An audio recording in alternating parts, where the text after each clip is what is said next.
Hello mga kabibig! Welcome back sa ating bago YouTube channel. Ito ang pinakamaingay ng YouTuber sa balat ng YouTube. Ako si Kabibig Maglabak-labak na with evidence na ko. Bukong-buko na si Madriaga mga kabibig. Kaya si Jinky Luistro na taranta na. Tataranta.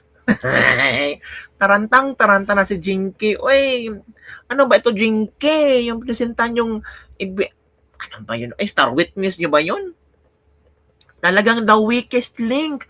Kasi ang daming mga presentang ebidensya ni Madriaga at talagang, oh my goodness, nakakahiya. Oh my goodness, my gracious. 'Di ba?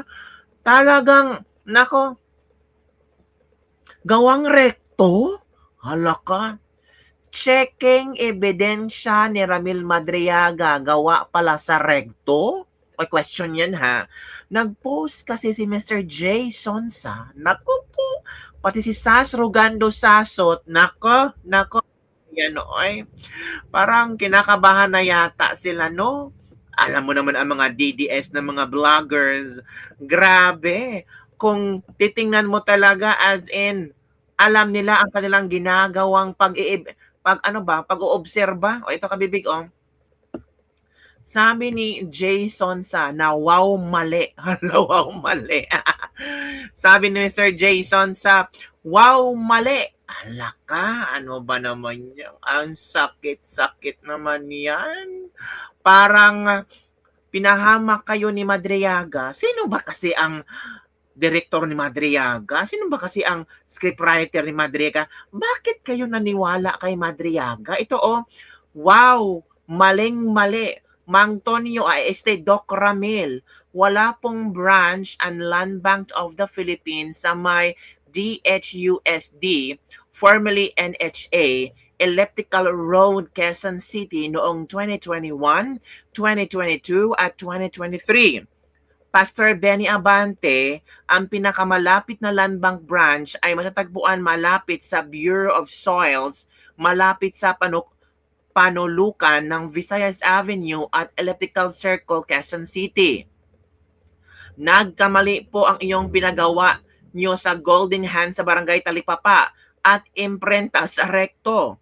Strike 2 ka na naman sa Palpakation, Bikoy 2.0 at Reling Dingdong, Oragon. Sablay sa account number, sablay sa check number, at sablay sa branch location. Ako po. Nako, sabi ni Yokio Yoshinori, bakit para yung check number ng dalawa? Di ba dapat unique number yan? May tanong lang ako, di ba kung manager's check, dapat parehas nakatype na mga letra? Naku po, yan na. Ayun, naku, bulabog, budol pa more. Ito pa, oo, yan. Bakit naka-red ink daw? Dapat rin po amount in words ang nakalagay, hindi ang numerical amount. Halaka, paano yan?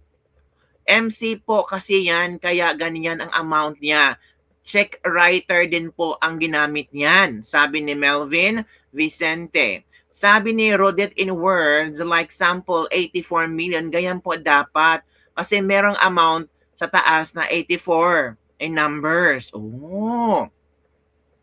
Nakalagay ang amount in words type written sa ibaba ng red ink numerical number. Oh, ano ba naman yan?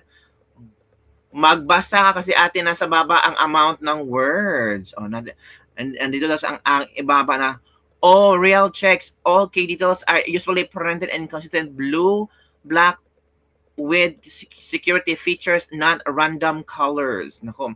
Di ba magkaiba ang check number at mga checkies? Pwede din pala yung dalawang check same na, same pala sila dito, check number dito. Di ba ito kabibig? Pareho daw. Nako, paano yan? Paano yan kabibig? Para yatang nabisto na sila. Di ba bisto na talaga kabibig? Ano kaya ang magiging reaction ng Congress ni Jinky Lewis? So parang natataranta na talaga sila. Sabi pa ni Mr. Adrian Pascual, aaminin ko na hindi ako expert sa mga cheque ng Pilipinas at never pa ako nakita ng manager's check ng Land Bank. Tanong lang po sa mga taga-gobyerno at nagtatrabaho sa Land Bank, pwede po bang same ang control number ng dalawang manager's check? Salamat po sa makasagot. Naku po. O, ito kabibig ha. Ito yung sinabi ni ni Mr. Real Talker. Tingnan natin ang kanyang reaction hinggil dito. Kasi sabi nila, ko halatang halata talaga na pinagawa sa recto. Bakit gawa sa recto talaga? Ito na. Ipakalat natin ito, mga lords, May pakalat talaga kung na talagang nagsisinungaling yang si Madriaga. Halaka. According sa post ni Sas Rogando Sasot, Si Sas. grabe talaga itong mga Duterte supporters eh. Ang No? talino. Mga detective. Di ba? Tignan nyo ang cheque na inendorso or na pinakita nila Madriaga. Di ba? No member PDIC label. Ito, di ba? This is an account number format, not manager's check number. Patay kayo dyan. Di ba? 2 check numbers in manager's check. MC number is the only check number. No, which is, di ba, magkaparehas. No? Tapos, ito pa. Di ba? Itong branch na to, ito, di ba? No such land bank branch, meaning walang branch na ganito. Ano ka? Tapos ito, di ba? Manager's check number should be the first series of number. No authorized signature label. No authorized signature label. Only in personal check that this label is not present. Oh my God, ang daming sablay. Daming kabibig sablay. Oh. Pakita ko sa inyo ang post ni Sas Rogando Sasot ha. Talagang dinisect ni Sas. Oy, ito oh. Ito ha. Ito yon. Oh, yan. 2 check number in manager's check. MC number is always the check number. Hala. This is an account number format, not manager's check number format. No member PDIC label. Oh, tinignan talaga ni Sas. Same BRSTN as ISCO's 2020's manager check donation to Camarnesor. That manager's check was issued by Land Bank YMCA branch. Oh, no authorized signature label. Tama. No authorized signature label. Only in personal check that this label is not present. Manager's check number should be in the first series number. Oh, no such land bank branch. Oh, hala ka talagang tinignan ni Sasot ang mga posibleng mga mali sa ipresentang cheque. Kasi kayo ngayon nagpresenta pa kayo ng cheque. Tingnan nyo. Dinisect ni Sas Rogando Sasot. Tingnan nyo kabibig. Ang dami palang mga hinahanap ni Sas na wala dyan. Diba? So ano sa palagay nyo? True to life story na ba itong checking na ito? Or kung ako magawa-gawa ng script ba, mag-hire ako ng mga magaling na scriptwriter. Oy, yung may alam talaga ba? Diba? Naku, at kung ito ay mga ebidensya ni Ramil Madriaga, paano ito napaprint out ni Ramil Madriaga? Talaga, kung bibigyan ka ng pera, pipicturan mo talaga. Oh, Ramil, ipa-encash mo to. Oh, cheque. Eh, si Ramil naman, mukhang pera naman yun si Ramil. Natural, i-encash talaga. Pero hindi na yung in-encash kasi natakot daw siya. So, picturan mo. Tapos, pag picture mo, mali-mali pa. Hala ka. Paano yan? Parang pinahamak nila si Ramil, no? Kung talagang nagsasabi ng katotohanan si Ramil or hindi nagsasabi ng katotohanan si Ramil ba, parang pinahamak lalo si Ramil. Mas lalong nadiin si Ramil Madriaga. Mas lalong pinagtatawanan si Ramil Madriaga, mga kabibig. Galing yan ni Sas Rogando Sasot, talagang dinisect ni Sas Rogando Sasot kung anong nangyari. Talaga ba, Ramil? Ito yung checking pinipresenta mo, manager's check? Naku po, walang PDIC level. Also, settlement should be spelled as settlements. Hala, naku po. Ito pa sabi ni Sas, Sabi kasi ni Ramil, however, I have never personally opened these accounts or appeared before the said banks to process any application in relation thereto.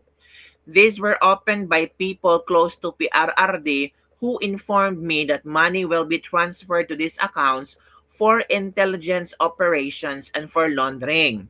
I was later instructed to sign entire checkbooks where the amount and payers are left blank. I agreed to do this because at the time, I had complete trust in PRRD and his close associates. Hala ka, kung hindi ikaw nag-open ng bank account, bakit ka magsasign ng cheque? Eh hindi nga ikaw ang may-ari. 'Di ba? Sabi dito never personally opened bank accounts but they are opened by somebody else for him. Dude, imposible.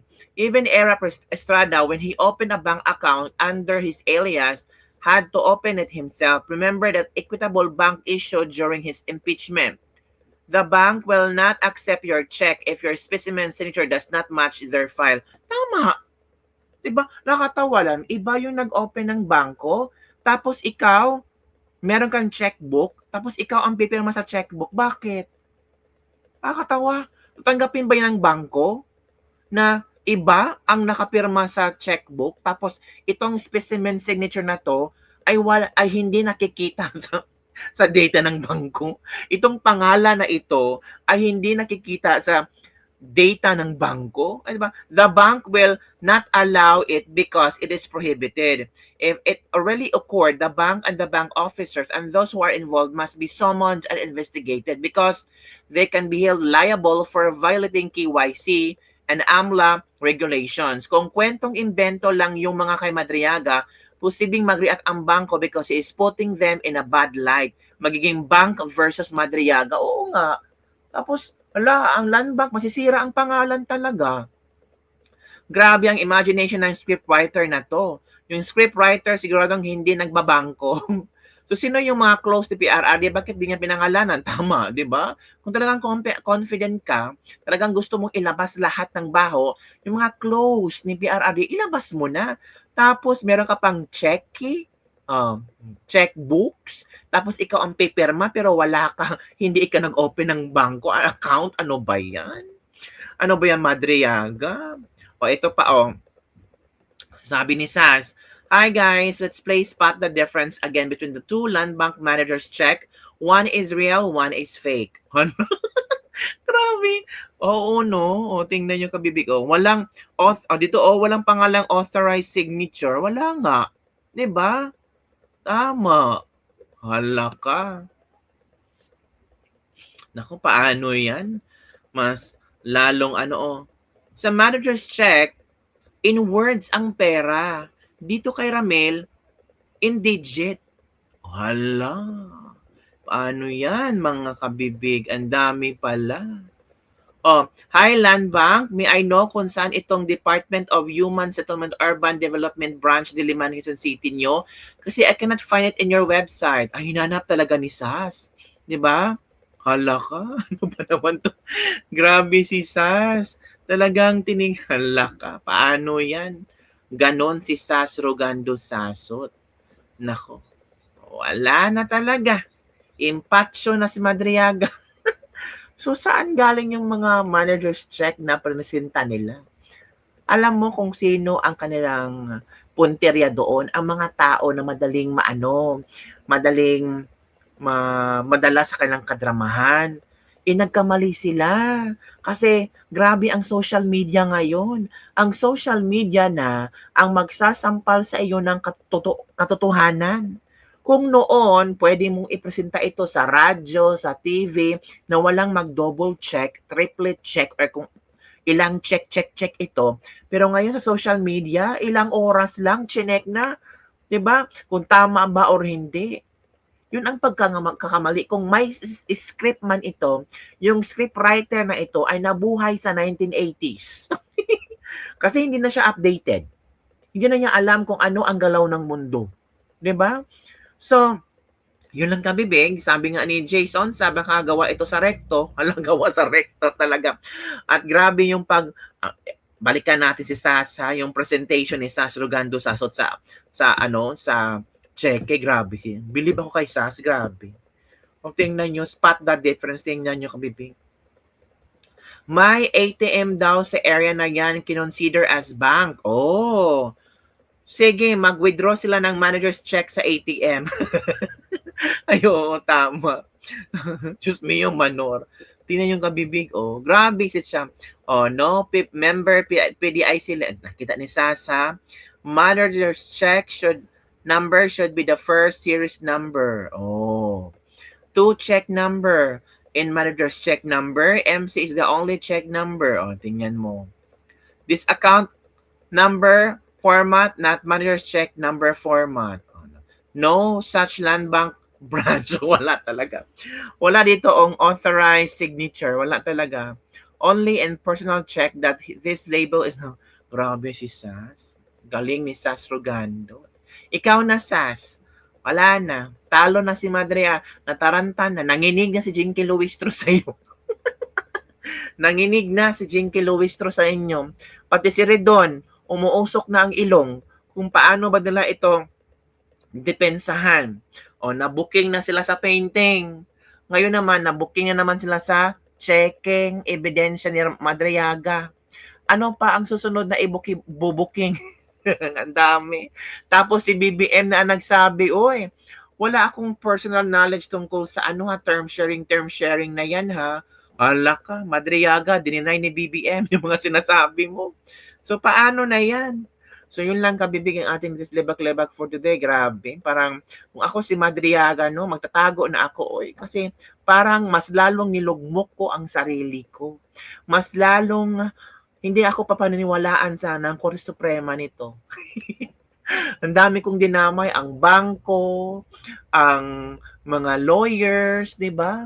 Grabe talaga. Dapat ang Land Bank mag-issue talaga ng statement hinggil dito kasi parang masisira yung bangko. Kasi kung totoo man ito, sinasabi ni Madriaga, bakit nakakalusot ito? So, delikado. Di ba, kabibig? So, yun lang po mga kabibig ang ating Lislipag-Libag for the day. Don't forget to like, subscribe, and share this video.